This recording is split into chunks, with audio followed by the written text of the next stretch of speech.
All right. Looking at, cutting costs of governance is dominating conversations right now. We've seen the likes of Senator, Benga Daniel asking the state government to stop his pensions, as a former governor. Consumers are having to sacrifice a lot to absorb the price increases, right now with sky-high inflation. What do you think should be done to reduce the cost of governance in Nigeria?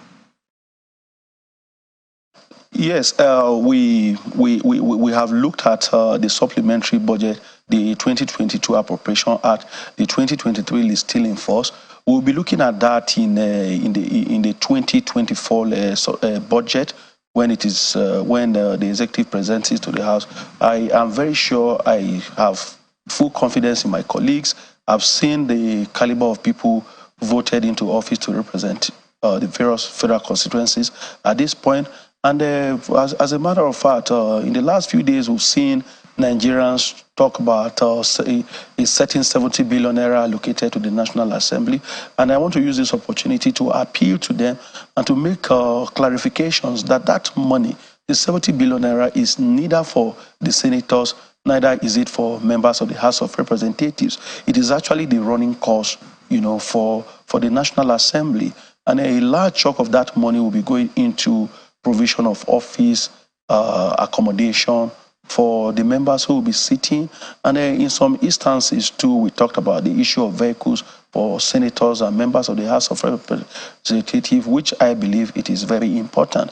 But if at any point in time Nigerians consider that it is not okay by them for members of the National Assembly to be entitled to any form of vehicular movement, we don't mind. I think under the leadership of Right Honorable Tajuddin Abbas and even our Senate President, senators are ready to go by way of camels, donkeys, and even bicycles if they are available. We are ready to make all the sacrifices, on a very serious note. We are ready to make every sacrifice to ensure that the masses are happy. And that is exactly why Mr. Speaker has encouraged us that the 10th Assembly, we are going to improve and improve on our oversight functions to ensure that there will be no leakages, because most of these leakages are not even around the legislature. The leakages exist in the executive. We don't have the luxury of resources as far as the National Assembly is concerned to play with funds. So the agencies, the departments of government who receive this appropriation when we carry them out are the ones who will be talking to, will be engaging them to make sure that they cut down on the cost of managing the administration to equally ensure that Nigerians are happy and part of these resources are plunged into the economy. Resources go into the building of schools. The 10th House of Representatives at the moment, we are discussing with the Tertiary Education Fund to see how taxpayers' money, accruing to the fund is being utilized.